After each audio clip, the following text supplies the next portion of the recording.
Ya, kembali lagi bersama kita mahasiswa UPN Veteran Jawa Timur. Kita di sini akan belajar mengenai software quality assurance dengan dosen pengampu kami yaitu Pak Rizky Parlika Eskom Mkom. Nah, di sini adalah gambar dari kelompok kami.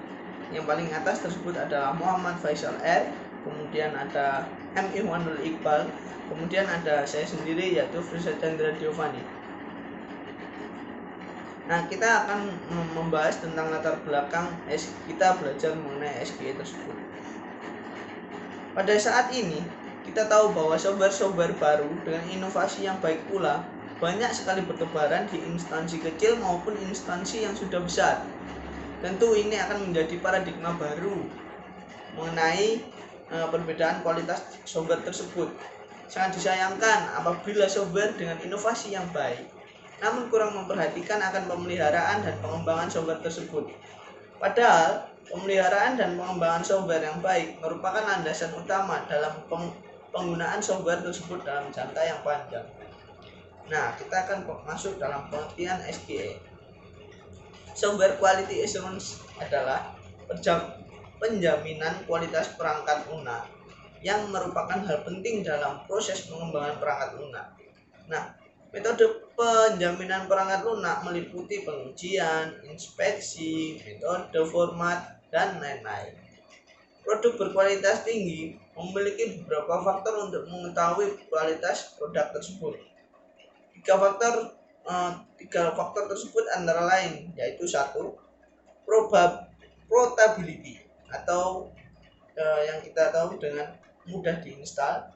Kemudian ada usability, mudah digunakan. Kemudian ada reusability, mudah didaur ulang. SQA sendiri meliputi yang pertama, pendekatan manajemen kualitas.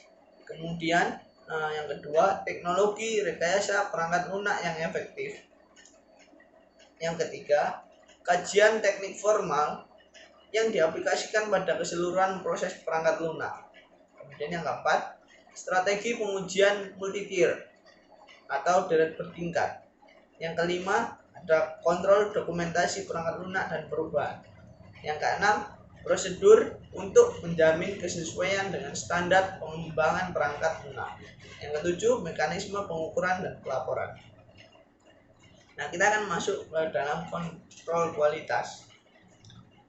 Kontrol kualitas merupakan serangkaian pemeriksaan kajian dan pengujian yang digunakan untuk pada keseluruhan siklus pengembangan untuk memastikan bahwa setiap produk memenuhi persyaratan yang telah ditetapkan.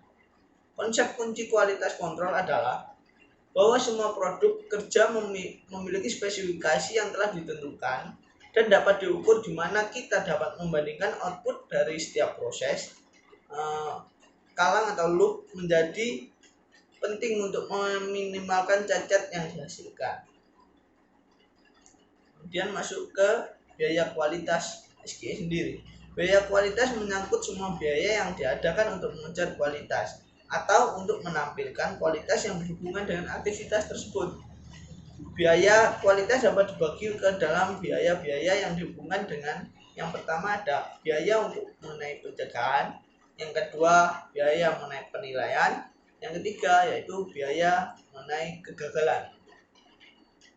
Kita lanjut kegiatan teknis SQA sendiri. Dalam teknis SQA ada beberapa teknis yang harus dilakukan, yaitu meliputi yang pertama requirement analysis, requirement specification, system design, yang keempat detail design, yang kelima acceptance testing, yang keenam modular testing. Nah, pelaku SQA di sini kita membahasnya dengan kelompok SQA ya, karena menurut saya SQA sendiri ini nggak mungkin dikerjakan sendiri. Nah, kelompok SQA berfungsi sebagai perwakilan in-house pelanggan, yaitu orang yang akan melakukan SQA harus memperhatikan perangkat lunak dari sudut pandang pelanggan. Kelompok SQA harus dapat menjawab pertanyaan-pertanyaan di bawah ini untuk memastikan bahwa kualitas perangkat lunak benar-benar terjaga. Pertanyaan yang pertama yaitu, apakah perangkat lunak cukup memenuhi faktor kualitas? Yang kedua, sudahkah pengembangan perangkat lunak dilakukan sesuai dengan standar yang telah ditetapkan sebelumnya. Yang ketiga, sudahkah disiplin teknik dan tepat memainkan perannya sebagai bagian dari aktivitas SKA. Yang selanjutnya yaitu tugas kelompok SKA. Nah, membantu tim perekayasa perangkat lunak dalam pencapaian produk akhir yang berkualitas tinggi. Kemudian ada aktivitas yang dilakukan atau difasilitasi oleh kelompok SKA yang independen. Menyiapkan rencana SKA untuk suatu proyek. Rencana tersebut mengidentifikasikan hal-hal berikut. Yang pertama, ini hampir mirip dengan teknis SKA ya. Yang pertama yaitu evaluasi yang dilakukan, kemudian ada audit dan kajian yang dilakukan, kemudian ada standar yang dapat diaplikasikan pada proyek. Selanjutnya lagi ada prosedur untuk pelaporan dan penelusuran kesalahan, kemudian dokumen yang dihasilkan oleh SKA, kemudian juga ada jumlah umpan balik yang diberikan pada tim proyek perangkat lunak. Nah, untuk selanjutnya sendiri akan dibahas oleh rekan kerja kami selanjutnya. Faktor kualitas perangkat lunak.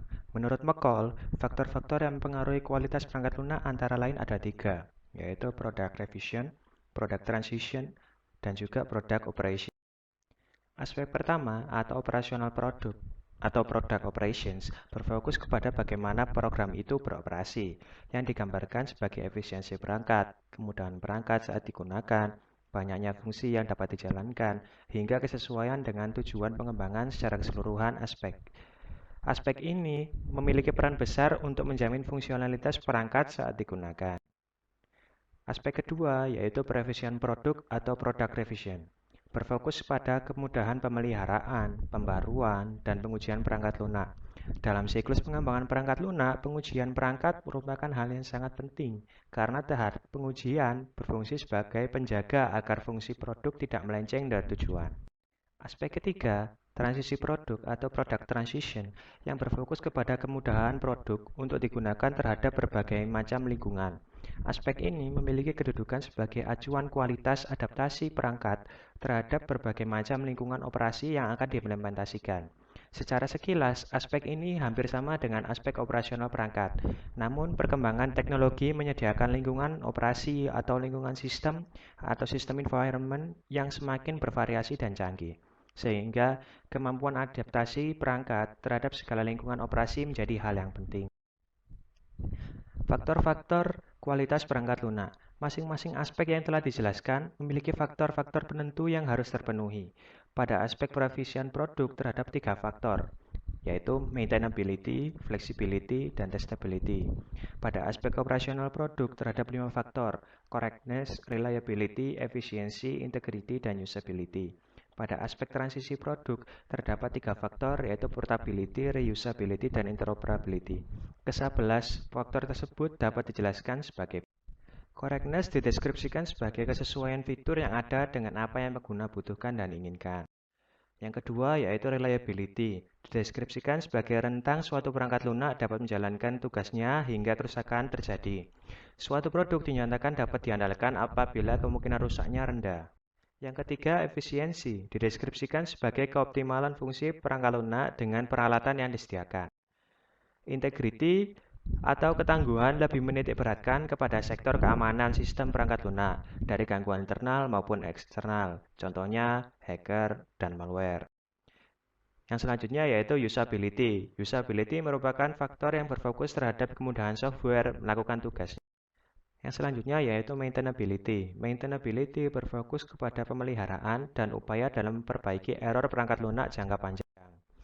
Yang selanjutnya yaitu flexibility. Dideskripsikan sebagai kemudahan untuk merubah dan memperbarui fitur yang telah ada agar sesuai dengan yang pengguna inginkan atau yang kita inginkan.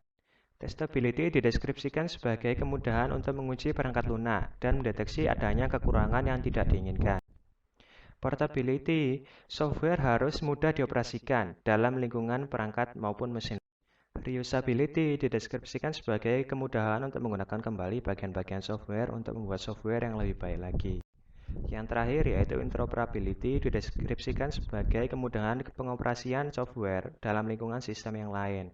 Berbeda dengan portability, portability lebih menitik beratkan kepada lingkungan perangkat. Namun pada interoperability lebih menitik beratkan kepada lingkungan sistem. Assalamualaikum warahmatullahi wabarakatuh. Perkenalkan, nama saya Emiwan Iqbal, NPM 16. Di sini saya akan melanjutkan presentasi yaitu mengenai kode generation atau development. Tahap ini merupakan tahap pengembangan atau tahap coding dari sebuah software. Setelah mendesain dan menganalisis kebutuhan dari software yang diperlukan sebagai gambaran awal dibentuknya software. Lalu ke sistem testing. Sistem software yang telah dibuat harus dicoba terlebih dahulu untuk mendapatkan hasil seperti yang diinginkan.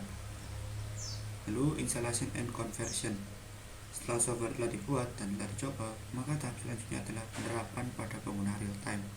Selain instalasi, apabila software yang digunakan tidak kompatibel untuk digunakan pengguna seperti OS yang berbeda, maka yang harus dilakukan adalah mengkonversikan untuk menyesuaikan kompatibilitas spesifikasi pengguna. Operation and maintenance. Tahap yang terakhir yaitu pengoperasian dan pemeliharaan. Tahap ini adalah bentuk peninjauan terhadap software ketika telah digunakan oleh pengguna atau klien. Seiring dengan waktu, software akan mengalami gangguan baik dari internal maupun eksternal. Penanganan mengenai gangguan tersebut juga merupakan bagian dalam penjagaan kualitas software. Lalu kita masuk ke dalam standar dalam SQA. Untuk mencapai hasil dari SQA yang sesuai dengan keinginan pelanggan dan pengembang, adapun standarisasi yang harus dilalui, yaitu yang pertama documentation standar, yaitu pembicaraan singkat mengenai tujuan dari pelanggan dan pengembang. Yang kedua, desain standar, yang artinya perencanaan dari pengembang yang telah disampaikan oleh pelanggan. Yang ketiga, kode standar, menjadikan rancangan desain software yang telah disepakati antara pelanggan dan pengembang menjadi source code. Kajian perangkat lunak, pengertiannya. Kajian perangkat lunak ini merupakan salah satu aktivitas SQA yang terpenting. Apa sih kajian perangkat lunak?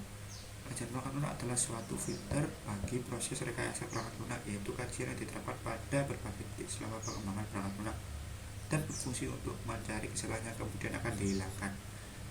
Kajian perangkat lunak berfungsi untuk memurnikan produk kerja perangkat lunak yang terjadi sebagai hasil dari analisis desain dan pengkodaan.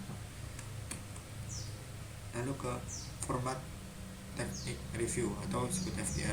FTR adalah aktivitas jaminan kualitas perangkat lunak yang dilakukan oleh perekayasa perangkat lunak.